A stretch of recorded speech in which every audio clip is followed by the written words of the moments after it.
Olá, boa noite. A gente começa o TN2 de hoje com imagens dos suspeitos de matar um empresário em Guarapari. A dupla vai até o escritório onde a vítima trabalha, anuncia o assalto e atira. Em seguida, os dois fogem correndo. O crime aconteceu em um posto de combustíveis no bairro Aeroporto. Tiago Simões Nossa era sobrinho do ex-prefeito de Guarapari, Orli Gomes. O repórter Yuri Demuner tem mais detalhes ao vivo para a gente deste caso. Boa noite, Yuri. Algum suspeito já foi identificado ou preso?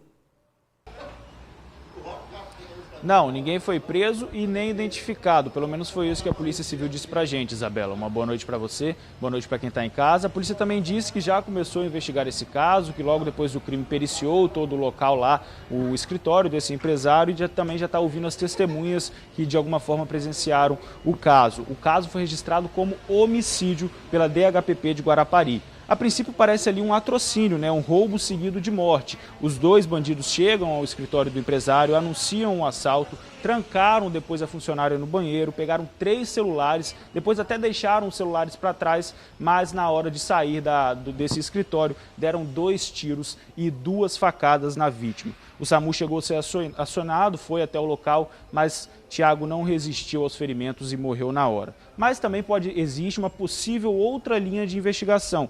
Isso porque, alguns meses atrás, o Tiago procurou a Polícia Civil, procurou uma delegacia e registrou boletim de ocorrência por ameaça. A gente não sabe o que aconteceu de fato, não tem essa informação, mas o fato é que o Tiago estava sendo ameaçado, tanto que ele procurou a polícia para fazer esse BO. Como Isabela disse no começo do jornal, o Tiago era sobrinho do ex-prefeito de Guarapari, o Orli Gomes, e sabendo de todo esse envolvimento da família com a cidade, a Prefeitura de Guarapari divulgou uma nota de pesar lamentando a morte desse empresário e desejando sentimentos a toda a família por essa triste perda. Como eu disse anteriormente, ninguém foi preso, a Polícia Civil já está investigando o caso e pede ajuda da população para prender esses 2 criminosos que tiraram a vida do Tiago, que tinha 31 anos de idade. Caso você tenha alguma informação, pode ligar para o telefone 181, lembrando que o anonimato é sempre garantido. Isabela, são essas as informações. Infelizmente, mais uma vítima de arma de fogo aqui no nosso estado, com esse monte de arma na rua, acaba acontecendo sempre alguma tragédia. Eu volto com você no estúdio. Yuri, vamos aguardar então essas investigações da polícia, Se ele já foi ameaçado, de repente a polícia já sabe quem são os suspeitos, Obrigada pelas informações. Continua internado o trabalhador de telefonia que foi arrastado do alto de um poste por uma carreta. A cena é forte, viu? Primeiro passa a carreta, logo após o fio é puxado e o trabalhador cai com escada e tudo. O capacete dele se solta e o homem é arrastado pelo chão. Danilo Lopes Herbst estava fazendo um reparo na caixa de telefonia. Segundo a família, ele teve traumatismo craniano e os 2 pulmões perfurados. Ele está internado no Hospital de Urgência e Emergência de Vitória e a família, inclusive, pede orações para Danilo nas redes sociais. O motorista da carreta não percebeu que provocou o acidente, mas foi parado somente em Domingos Martins. Esse acidente aconteceu ontem em Santa Maria de Jetibá, no centro da cidade. Uma mulher foi perseguida pelo ex-marido dentro do ônibus. Ela foi obrigada a entrar no carro do ex e foi agredida. O suspeito acabou preso pela Guarda Municipal de Viana. Por conta das mordidas que levou do ex-marido, a vítima precisou fazer exame de corpo e delito no DML de Vitória.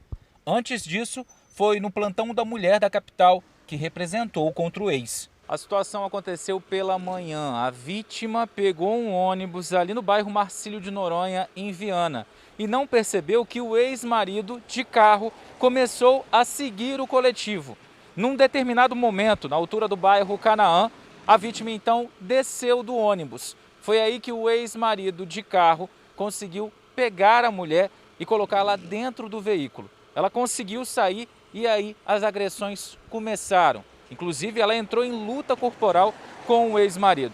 Foi em seguida que a Guarda Municipal de Viana atendeu a ocorrência. A guarnição, ao se deparar com alguns munícipes, alguns populares gritando, que uma mulher estava sendo agredida na rua. Ao descer do ônibus mesmo, agrediu ela e jogou para dentro do carro. Ela conseguiu se desvencilhar dele, mordendo os punhos dele. Nisso, ela foi para a parte externa, para a rua. E a Guarda Municipal pôde pegar o mesmo em flagrante delito ali, fazendo as agressões à mulher. A equipe da Guarda deixou alerta. As mulheres de Viana ou quem testemunhar agressões na cidade podem e devem denunciar. A Guarda Municipal está sempre à disposição, né? Nós temos um número de contato, inclusive ele é o WhatsApp. Se a pessoa tiver algum tipo de receio, ela pode até mesmo mandar uma imagem, uma foto, um vídeo e com certeza o anonimato da pessoa será garantido. Olha, o telefone da Guarda Municipal de Viana é o 997 38 8787. O suspeito foi autuado em flagrante por lesão corporal qualificada, ameaça e injúria, todos na Lei Maria da Penha, e ele será encaminhado ao presídio. Bandidos uniformizados roubaram até sorvete de uma farmácia no centro de Vitória. Os criminosos descem uma escadaria e vão até a Avenida Jerônimo Monteiro. Em seguida, a dupla para e espera perto da farmácia. Depois, os bandidos entram no estabelecimento armados com facas. Eles rendem os funcionários que são levados para os fundos da loja. Os bandidos fogem com mochilas cheias de produtos que foram roubados da farmácia. Meia hora depois, uma viatura da PM chega ao local. Segundo a PM, buscas foram feitas, mas ninguém foi encontrado. Está na cadeia um homem acusado de invadir uma casa e fazer 2 idosos reféns em Vila Velha. Uma das vítimas tem 91 anos de idade. A porta da casa foi arrombada pelo bandido. A fechadura de um outro cômodo foi cerrada pela própria vítima. Esses são os rastros deixados após um crime na casa de 2 idosos. A mãe, de 91 anos, e o filho, de 61 anos. Eles moram no bairro Olaria, em Vila Velha, e viveram momentos de muito medo. Os cidadãos em uma situação de vulnerabilidade, e o criminoso sabia disso, tanto que se aproveitava disso para cometer os crimes. O Dirlan Pinto da Costa, de 22 anos, é acusado de invadir a residência e ameaçar os idosos. Com o barulho do arrombamento, esse idoso de 61 anos surpreendeu o criminoso, que rapidamente tomou posse de uma faca que se encontrava numa gaveta da cozinha da residência e passou a ameaçar a integridade física desse idoso e obrigou-o a ficar trancado dentro de um quartinho. Após prender esse idoso, ele subtraiu da residência a faca, que ele já havia tomado posse, bem como outros objetos, sendo que o de maior valor foi um telefone celular. Após a primeira invasão e a tentativa na casa dos idosos, eles reforçaram a segurança na residência. Colocaram uma grade, sistema de alarme e uma concertina no portão. Mais tarde, o criminoso foi preso depois de cometer mais um crime. Posteriormente, no mês de julho, esse mesmo indivíduo voltou à residência e tentou assaltá-la mais uma vez. Ele só não conseguiu fazer isso porque a vítima já havia providenciado um portão mais resistente para a residência e, além disso, havia comprado um alarme sonoro que foi disparado no momento do crime. Em setembro, o criminoso foi preso em flagrante depois de invadir uma residência e roubar fios de cobre. Devido a esse e outros crimes, a polícia conseguiu prisão preventiva do bandido. Ele foi surpreendido por populares no momento em que ele havia invadido uma residência e acabara de furtar fios de cobre. Ele foi contido, então, por esses populares que acionaram os CIODs. Uma viatura da Guarda Municipal realizou a prisão e a condução desse suspeito até a delegacia de plantão. Em muitos crimes como esse, os bandidos não são presos, mas nesse caso, a polícia conseguiu material suficiente para deixar o Dirlan na prisão. Ele foi posteriormente encaminhado à audiência de custódia e aí o Poder Judiciário constatou que já havia um mandado de prisão preventiva contra ele, no caso relativo aos roubos que foram apurados pela nossa delegacia, e o juiz também decretou a preventiva dele com base no fato de que ele é um criminoso contumaz. Agora, olha só essa, uma mulher esfregou fezes do cachorro na portaria de um prédio em Vitória. As imagens mostram a mulher com o cachorro na coleira e, ao passar pelo edifício, ela esfrega no vidro da portaria as fezes do cão. Não satisfeita, ainda joga o que restou dentro do prédio. Pouco antes, o cachorro já tinha feito xixi na calçada e a zeladora falou com a dona do cão que ela tinha acabado de limpar o local, que não era para deixar o cachorro fazer isso. Mas a mulher mandou a zeladora calar a boca e iniciou então uma discussão. Uma hora depois, essa sacola de fezes foi encontrada e pelas câmeras eles perceberam que se tratava da mesma mulher.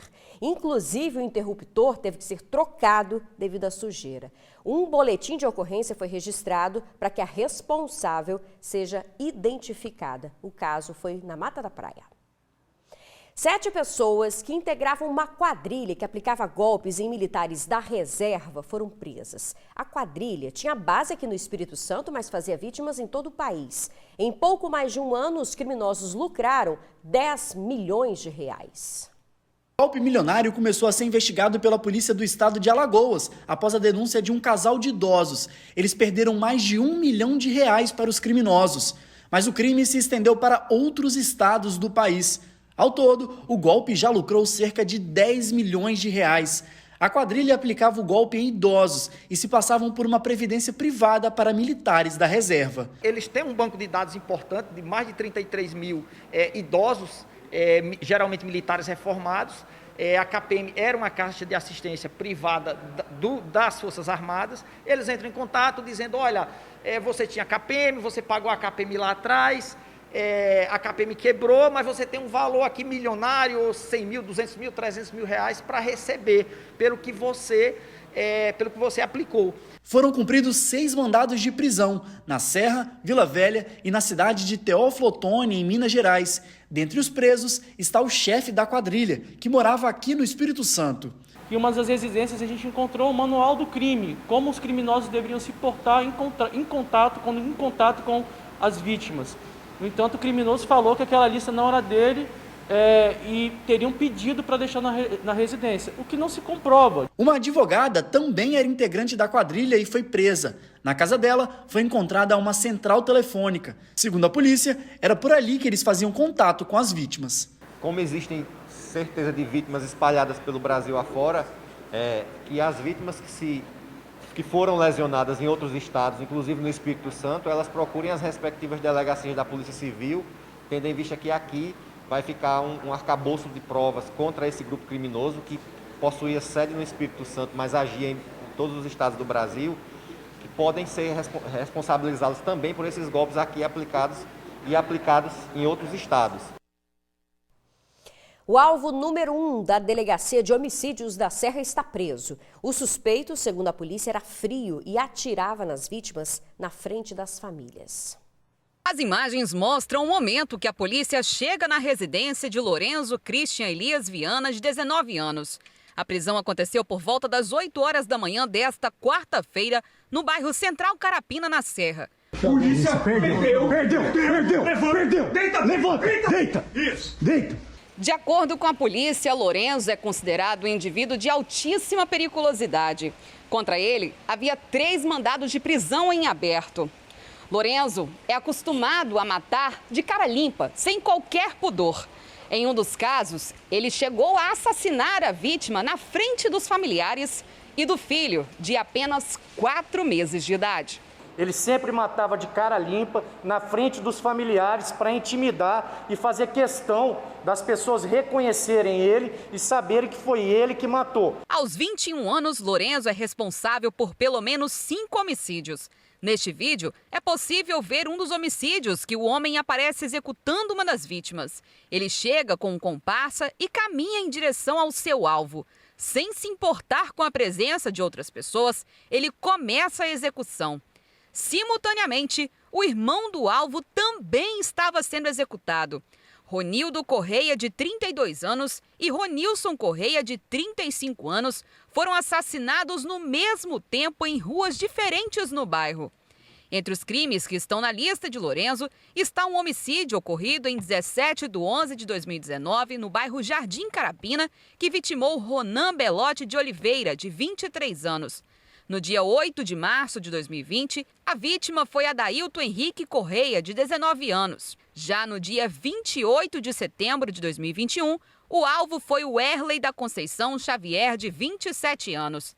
Todos os casos aconteceram no município da Serra. Em razão da sua periculosidade e da disposição para matar, ele se tornou o alvo número 1 da nossa delegacia, e retirar esse indivíduo de circulação proporciona não só um conforto aos familiares das vítimas que presenciaram a execução dos homicídios, e também para a população do bairro Central Carapina. Além dos homicídios, ele também foi autuado em flagrante pelos crimes de tráfico de drogas e posse ilegal de arma de fogo. Simulação de resgate às vítimas de desastres. Aguarde para ver. Profissionais da saúde participaram de uma simulação de resgate com múltiplas vítimas. A capacitação foi feita pela Força Nacional. O treinamento aconteceu no pavilhão de Carapina e teve a participação de bombeiros, equipes de saúde e segurança. O Espírito Santo e o Amazonas serão os primeiros a receberem esse tipo de treinamento. O ministro da Saúde, Marcelo Queiroga, participou do evento. Foram convocados mais de 260 profissionais aqui no Espírito Santo. A intenção é dar uma resposta rápida em grandes acidentes ou desastres e, assim, salvar vidas. 7 pessoas estão fora de casa devido às chuvas aqui no Espírito Santo. Tem alerta vermelho para o risco de mais chuva em 35 cidades do estado. Preocupado com um deslizamento, o morador da rua Mutum, em Nova Carapina 2, na Serra, gravou esse vídeo. Deslizamento de terra ainda, com essa chuva aí. E é assim, a obra está indo, devagar. Em Anchieta, o muro caiu e atingiu a residência. De acordo com a Defesa Civil, a casa estava abandonada e ninguém se feriu. E as chuvas intensas deixaram 7 pessoas desalojadas no estado. Segundo a Defesa Civil, em 14 cidades aqui do Espírito Santo, choveu mais que a metade do previsto para essa época do ano. E 4 municípios continuam em alerta de deslizamento. São eles Aracruz, Anchieta, São Mateus e Santa Teresa. Para prevenir desastres e emitir os alertas aos municípios, profissionais receberam treinamento no Centro de Inteligência da Defesa Civil Estadual, que fica na Enseada do Suá, em Vitória. A unidade é uma das mais modernas da América Latina. A gente está entrando num período chuvoso, então a gente faz esse exercício anualmente para preparar as nossas equipes para atender a demanda que vai acontecer em virtude da chuva. A diferença é que agora nós temos o centro, a gente inaugurou no dia 3 de setembro, e a gente precisava também trazer os nossos colaboradores para eles se acostumarem com a nova realidade, com os equipamentos que têm disponíveis aqui no centro, que não estavam disponíveis anteriormente. No local, também atualizada a previsão do tempo.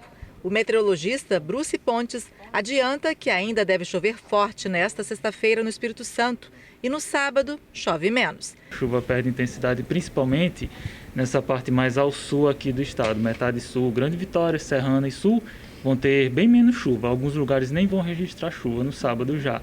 Já o norte ainda vai ter mais um pouco de chuva, principalmente de madrugada e pela manhã. Além do guarda-chuva e casaco, quem vive em área de risco deve se proteger e procurar abrigo. Se possível, deixe essa área. Mas se você não tiver como se deslocar agora, que você fique atento aos sinais que estão no terreno, rachaduras, fissuras no solo, inclinação de árvores, de poste, de cerca, né? Indica que o solo pode estar se movimentando, problema de trincas na casa, a porta não está fechando mais, perde o esquadro. São sinais importantes, já aí significa que você tem que deixar a casa imediatamente. O governo anuncia a criação de uma universidade estadual com oferta de 1.000 vagas. As informações já. Estudantes capixabas vão poder concorrer a 1.000 vagas de formação superior na Universidade do Espírito Santo. São 500 vagas de graduação e outras 500 de pós-graduação em áreas como ciências, tecnologia, engenharia, artes e matemática. A seleção será feita com base nas notas do Enem.